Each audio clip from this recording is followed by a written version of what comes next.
Start.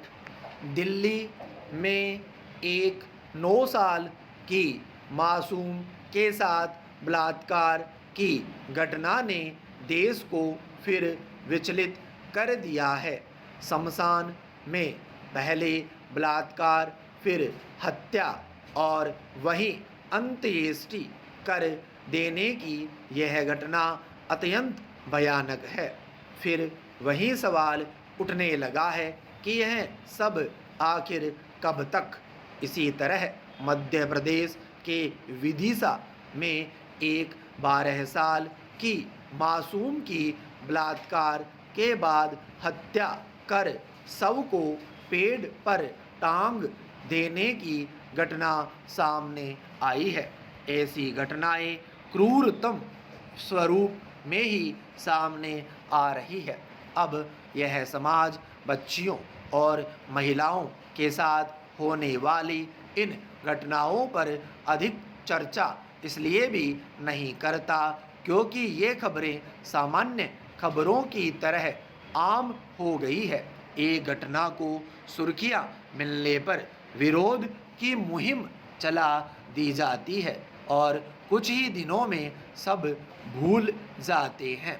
अपराध की हर घटना अपने पीछे न्याय के सवाल छोड़ जाती है। फिर भी हम उनका उत्तर क्यों नहीं खोज पाते। पैरा।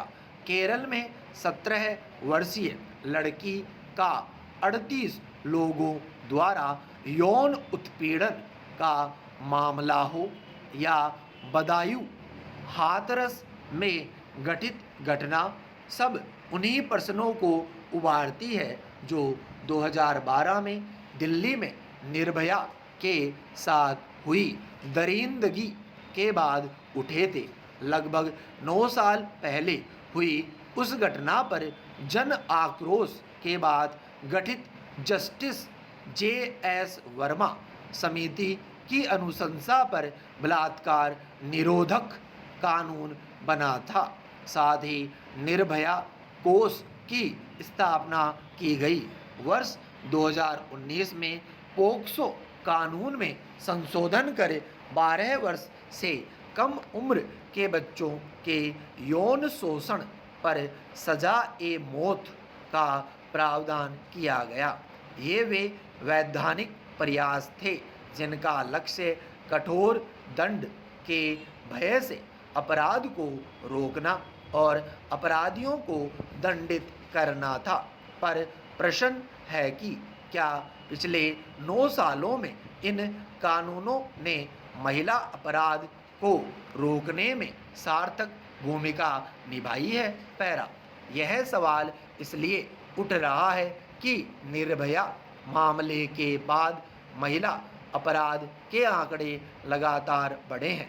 केंद्र सरकार ने 2015 से 2019 के बीच देश में बलात्कार के 1.71 लाख मामले दर्ज होने की जानकारी दी है।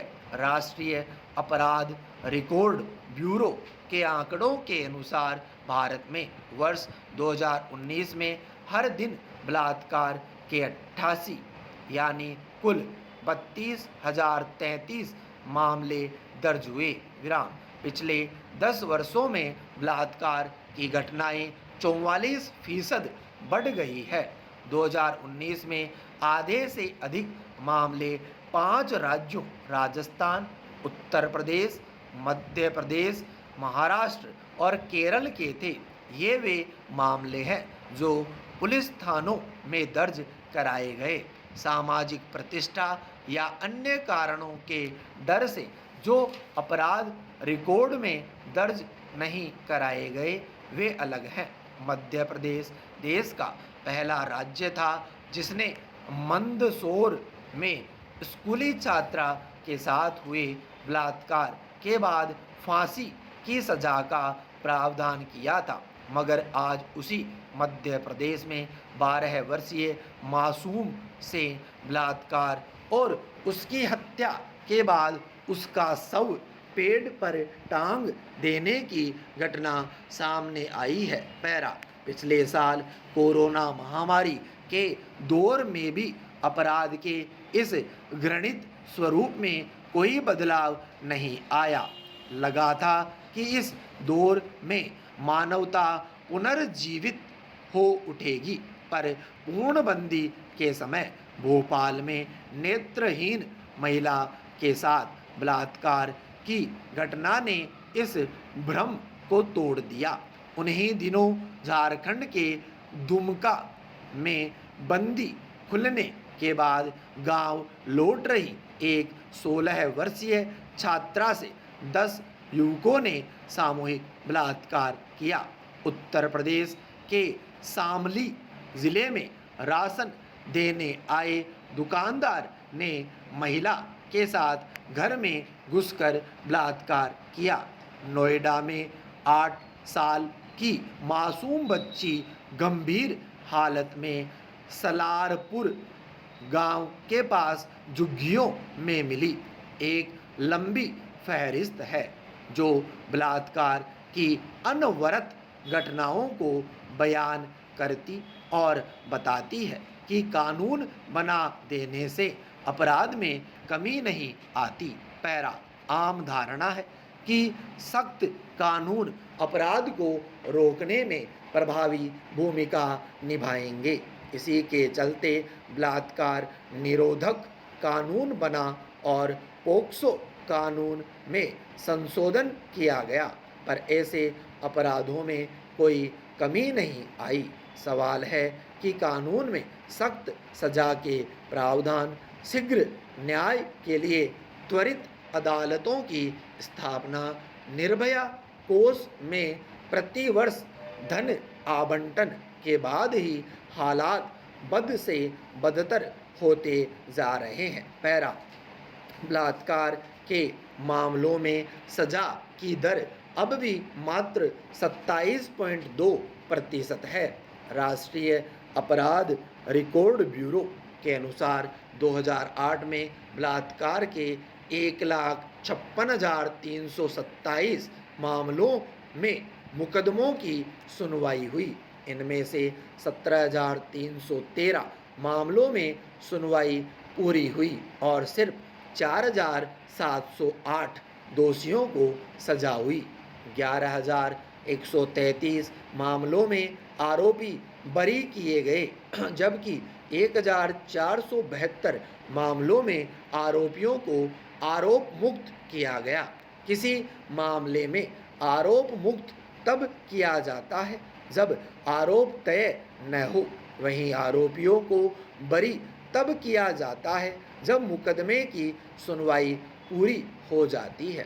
खास बात यह है कि 2018 में बलात्कार के 1,38,642 मामले लंबित थे। बलात्कार के मामलों में सजा की दर 2018 में पिछले साल के मुकाबले घटी। 2017 में सजा की दर 32.2% थी। पैरा आरोपी कानून की कमजोरियों का लाभ उठाते हैं, जिससे नागरिक समाज का न्याय व्यवस्था से विश्वास उठता नजर आ रहा है। न्याय व्यवस्था न्यायाधीशों के रिक्त पदों के संकट से जूझ रही है। न्यायपालिकाओं पर मुकदमों का बोझ निरंतर बढ़ रहा है। न्याय की गति धीमी बनी हुई है। ऐसे में आपराधिक प्रवृत्ति के व्यक्तियों का मनोबल बढ़ता है। बलात्कार निरोधक कानून में ऐसे मामलों की सुनवाई त्वरित अदालतों में करने का प्रावधान है। इसके लिए 1023 विशेष त्वरित अदालतों की ज़रूरत है। विधि मंत्रालय के न्याय विभाग ने इस पर 767.25 करोड़ रुपए के व्यय का अनुमान लगाया है।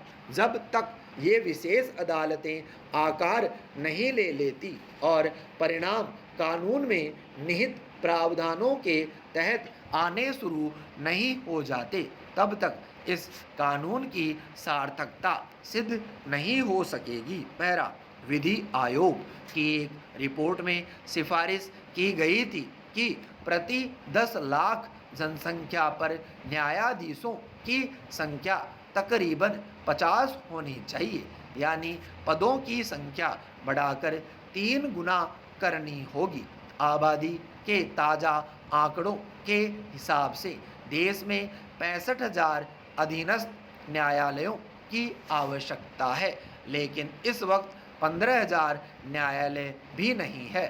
त्वरित अदालतों के गठन के साथ न्यायपालिकाओं में रिक्त पदों को भरना भी आवश्यक है। पैरा महिला एवं बाल विकास मंत्रालय द्वारा लोकसभा में प्रस्तुत आंकड़ों के अनुसार भारत के सभी राज्यों और केंद्र शासित प्रदेशों ने निर्भया कोष के तहत आवंटित कुल बजट के 20% से भी कम हिस्से का उपयोग किया है। उल्लेखनीय है कि 2015 से 2018 के बीच केंद्र सरकार द्वारा निर्भया कोष में 854.66 करोड़ रुपए आवंटित किए गए थे, जिसमें से मात्र 165.48 करोड़ रुपए राज्यों और केंद्र शासित प्रदेशों ने खर्च किए। निर्भया कोष में मुख्य रूप से इमरजेंसी रेस्पॉन्स सपोर्ट सिस्टम, केंद्रीय पीड़ित मुआवजा निधि, महिलाओं और बच्चों के खिलाफ साइबर अपराध रोकथाम, वन स्टॉप स्कीम, महिला पुलिस वॉलंटियर जैसी योजनाओं पर खर्च का प्रावधान है। मगर कई राज्य तो ऐसे हैं जिन्होंने इस कोष का एक भी रुपया इन योजनाओं पर खर्च करना जरूरी नहीं समझा। इन राज्यों में महाराष्ट्र, मणिपुर और केंद्र शासित राज्य लक्षद्वीप है। ऐसे में इस कोष का औचित्य क्या रह गया? अपराध मुक्त समाज के लिए कानून का प्रभावी क्रियान्वयन जरूरी है। इस राह में आ रहे तमाम गतिरोधों को दूर करने के प्रयास होने चाहिए। विराम स्टॉप।